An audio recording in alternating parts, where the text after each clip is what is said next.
السلام علیکم ورحمۃ اللہ وبرکاتہ نحمده ونصلي على رسوله الكريم اما بعد اعوذ باللہ من الشیطان الرجیم بسم اللہ الرحمن الرحیم وَيَضَعُ عَنْهُمْ إِصْرَهُمْ وَالْأَغْلَالَ الَّتِي كَانَتْ عَلَيْهِمْ صدق اللہ العظیم اللهم صل على سيدنا محمد وعلى آل سيدنا محمد وبارك وسلم۔ محترم دوستوں اور بزرگوں، ہم ایک ایسے موڑ پر کھڑے ہیں جہاں 15 اگست یعنی یوم آزادی کی تاریخ سر پر آ پہنچی ہیں۔ گلیوں، بازاروں اور ایوانوں میں آزادی کا جشن منانے، پرچم لہرانے اور ترانے گانے کی تیاریاں زور و شور سے جاری ہیں، لیکن ذرا ٹھہر کر بے حیثیت صاحب بصیرت مومن ہمیں اس حقیقت پر غور کرنا ہوگا کہ کیا آزادی صرف ایک دن جھنڈا لہرانے اور رسمیں ادا کرنے کا نام ہے، یا آزادی کا حقیقی تعلق انسان کے عقیدے، انسان کی عزت، اس کی شریعت اور اس کے بنیادی انسانی حقوق کی پاسداری سے ہے۔ آج ہمارا ملک بظاہر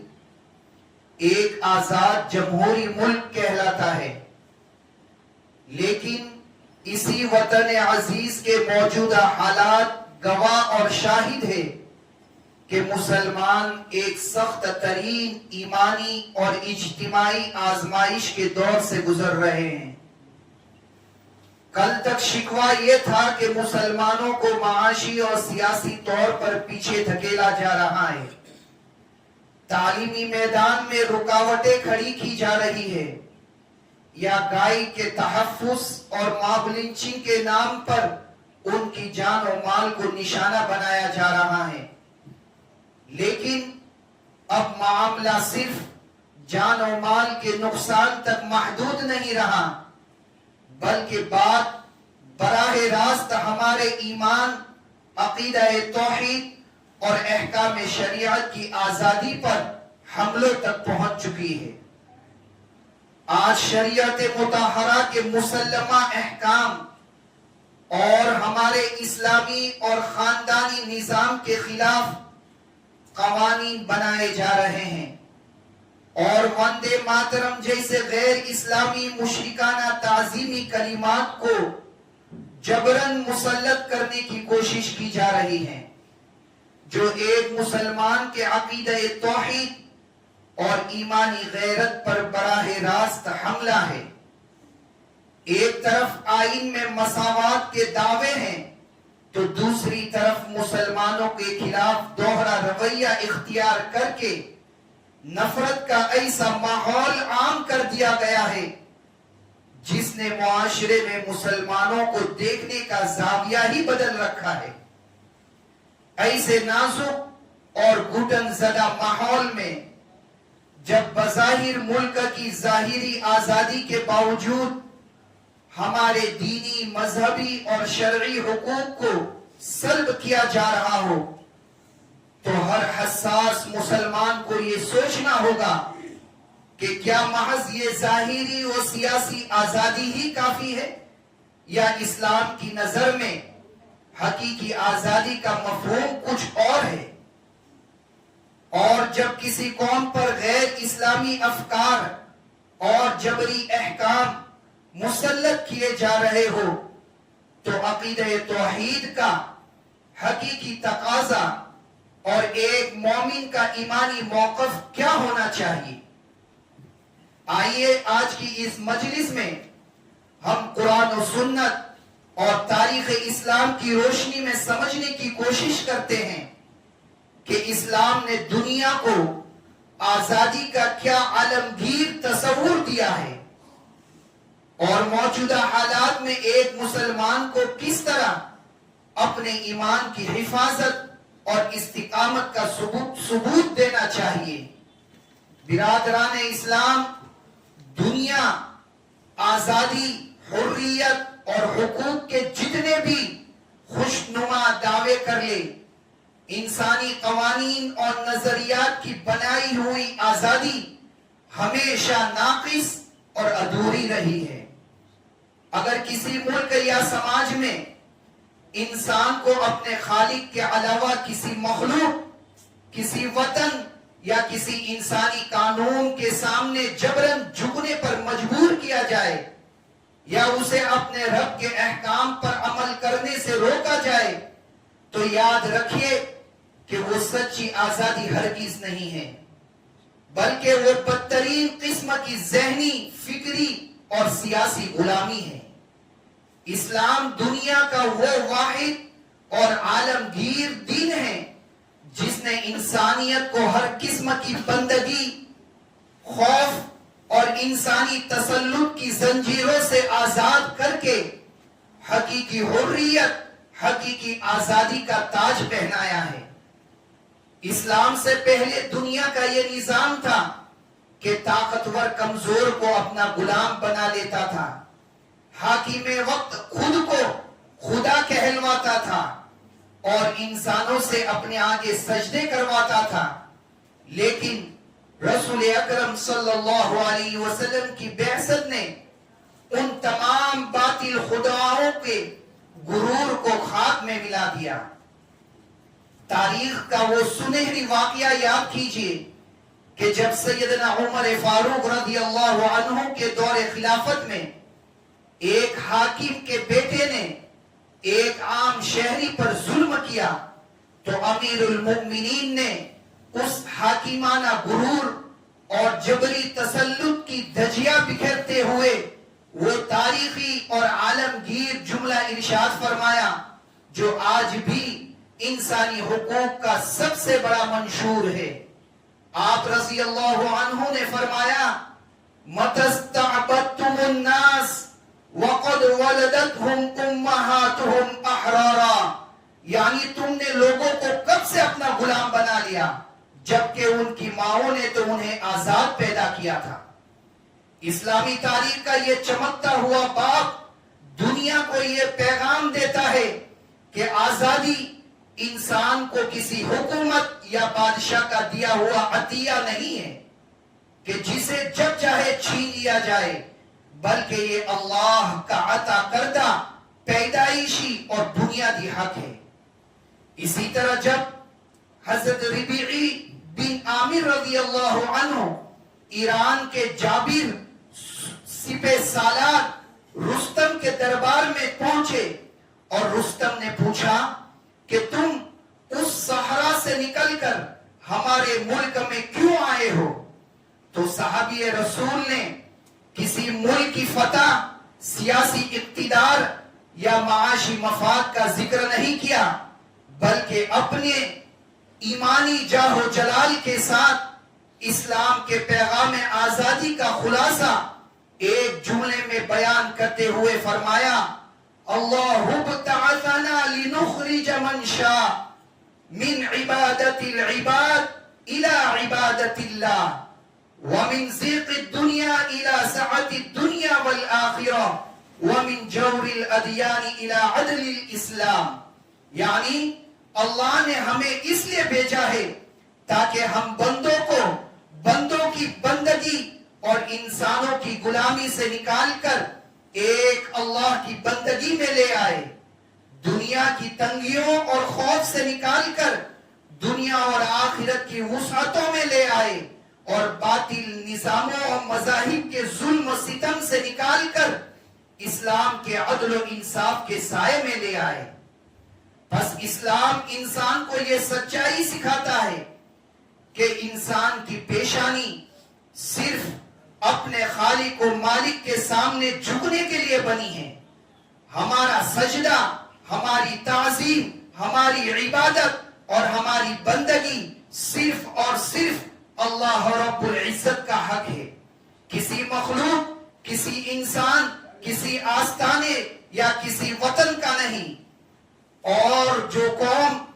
ایک اللہ کے سامنے جھک جاتی ہے اللہ تعالیٰ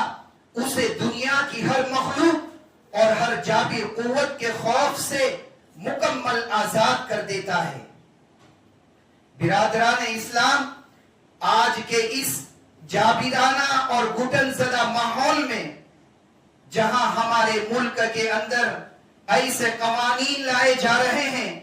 اور ایسے نعرے یا تعظیمی کلمات مسلط کرنے کی کوشش کی جا رہی ہے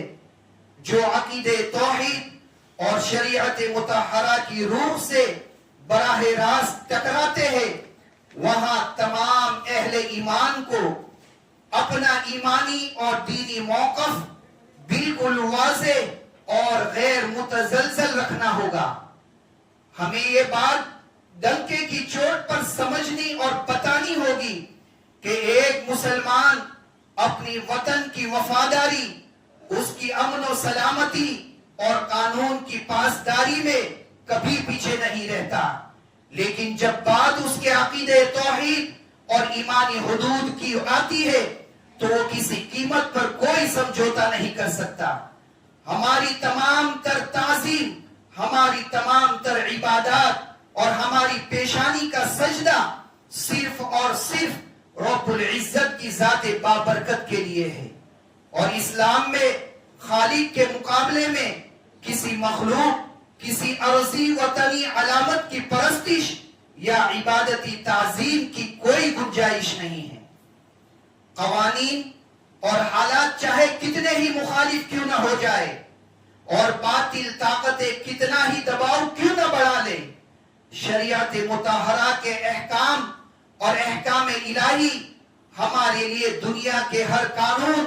اور ہر مصلحت سے بالاتر ہے۔ تاریخ کا مطالعہ کیجئے، صحابہ کرام رضی اللہ عنہم اجمعین اور ہمارے اسلاف نے دور جاہلیت سے لے کر ہر دور کے جابر حکمرانوں کے سامنے سخت ترین ظلم و ستم سہے، انہیں تپتی ریت پر لٹایا گیا، ان کے جسموں پر کوڑے برسائے گئے اور انہیں جلا وطن کیا گیا، لیکن انہوں نے اپنے ایمانی احکام، عقیدہ توحید اور اپنی دینی اور اسلامی شناختی علامتوں کا سودا کبھی نہیں کیا۔ لہذا موجودہ حالات میں جب ہمارے ایمان کا امتحان لیا جا رہا ہو تو ایک مومن کا حقیقی موقف یہی ہونا چاہیے کہ ہم اپنے آئینی حقوق کا استعمال کرتے ہوئے حکمت اور شائستگی کے ساتھ اپنے ایمانی تشخص شریعت اسلامیہ پر پہاڑ کی طرح جم جائے اور یہ واضح کر دے کہ ہماری جان، مال اور تمام تر قربانیاں ملک و ملت کے لیے ہو سکتی ہے،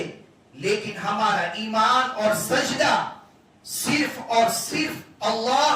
احکم الحاکمین کے لیے ہے۔ برادران اسلام، اس نازک وقت میں جب بظاہر آزادی کے نام پر ہمارے دینی حقوق پر تنگی کی جا رہی ہو اور ہمارے ایمانی جذبات کو مجروح کرنے کی کوشش ہو رہی ہو تو مسلمانوں کو محض جذباتی نعرے بازی، گھبراہٹ، پریشانی، بوکھلاہٹ کے بجائے انتہائی ایمانی حکمت، سیاسی بیداری اور عملی استقامت کا ثبوت دینا ہوگا۔ سب سے پہلی بات یہ کہ ہمیں قانون اور آئین کے دائرے میں رہ کر اپنے حقوق کی حفاظت کرنی ہوگی۔ ہمارے ملک کا آئین ہر شہری کو اپنے مذہب پر عمل کرنے، اپنے عقیدے پر قائم رہنے اور اس کی تبلیغ کی مکمل آزادی فراہم کرتا ہے۔ لہذا کسی بھی قسم کی جبری و خلاف شریعت اقدامات کے خلاف قانونی، آئینی اور جمہوری دائرے میں رہ کر پرامن، منظم اور جرأت مندانہ آواز بلند کرنا ہمارا بنیادی اور قانونی حق ہے۔ ہمیں اپنے دلوں سے ہر قسم کے نا امیدی، خوف اور بزدلی کو نکال پھینکنا ہوگا اور آئینی راستوں کا صحیح اور حکمت سے بھرپور استعمال کرنا ہوگا۔ دوسری اہم ترین بات یہ ہے کہ جب ماحول میں ایمانی چیلنجز بڑھ جائے اور باطل فتنے سر اٹھانے لگے تو ہمیں اپنے اللہ کے ساتھ تعلق اور اپنی نسلوں کی دینی تربیت کو مضبوط کرنا ہوگا۔ قرآن کریم کا وہ فیصلہ کن فرمان یاد رکھیے جہاں ارشاد باری تعالی ہے احسب الناس ان يتركوا ان يقولوا آمنا وهم لا يفتنون، یعنی کیا لوگوں نے یہ گمان کر رکھا ہے کہ وہ صرف اتنی بات پر چھوڑ دیے جائیں گے کہ ہم ایمان لائے اور ان کی آزمائش نہیں کی جائے گی؟ پس آزمائش کے اس دور میں اپنے گھروں کو دین کا مادہ بنائیں، اپنے بچوں کا عقیدہ توحید، سنت نبوی اور شریعت اسلامیہ کی تعلیم اتنی پختگی اور روح کے ساتھ سکھائے کہ دنیا کا کوئی باطل نعرہ، جابرانہ قانون یا فتنہ ان کے ایمان کو ذرہ برابر بھی ڈگمگا نہ سکے۔ اور تیسری بنیادی بات یہ ہے کہ نفرت اور تفریق کی سیاست کا مقابلہ صرف اور صرف امت کے داخلی اتحاد اور باہمی ہمدردی ہی سے ممکن ہے۔ آج وقت کا سب سے بڑا تقاضا یہ ہے کہ ہم اپنے تمام تر فروعی، مسلکی اور شخصی نزاعات کو بالکل بالائے طاق رکھ دیں اور بحیثیت امت واحدہ ایک دوسرے کا دست بازو بن کر کھڑے ہو جائے۔ جب مسلمان باہم متحد ہوں گے، اپنے رب سے لو لگائیں گے اور حکمت کے ساتھ میدان عمل میں ڈٹے رہیں گے تو باطل کی ہر تدبیر ناکام ہوگی اور اللہ کی نصرت ہمارے شامل حال ہوگی۔ عزیزان گرامی، خلاصہ کے طور پر عرض ہے کہ حقیقی آزادی یہ ہرگز نہیں ہے کہ انسان کے ہاتھ پاؤں تو بظاہر آزاد ہو، لیکن اس کا ذہن، اس کی روح، اس کا ایمان، اس کا عقیدہ غیروں کے دباؤ اور باطل کے سامنے غلام بن چکا ہو۔ اگر آج ہمارے ملک کے اندر تمام تر ظاہری اور سیاسی آزادی کے باوجود مسلمانوں کے ایمانی اور دینی حقوق پر تنگی کی جا رہی ہے، شریعت پر حملے ہو رہے ہیں اور غیر اسلامی کلمات و افکار مسلط کرنے کی کوشش ہو رہی ہے، تو بحیثیت مسلم یاد رکھے کہ سچا مومن حالات کا غلام نہیں ہوتا، بلکہ وہ ہر دور اور ہر حالت میں صرف اور صرف اپنے رب کا بندہ بن کر رہتا ہے۔ تاریخ کا پہیہ گواہ ہے کہ ظلم جبر کے یہ طوفان آئیں گے اور گزر جائیں گے، اور نفرت و باطل کے یہ بادل جلد یا دیر سے چھٹ کر رہیں گے، بشرطے کہ ہم اسلام کے دیے ہوئے عالمگیر تصور آزادی اور عقیدہ توحید پر پہاڑ کی طرح پختگی سے قائم رہے،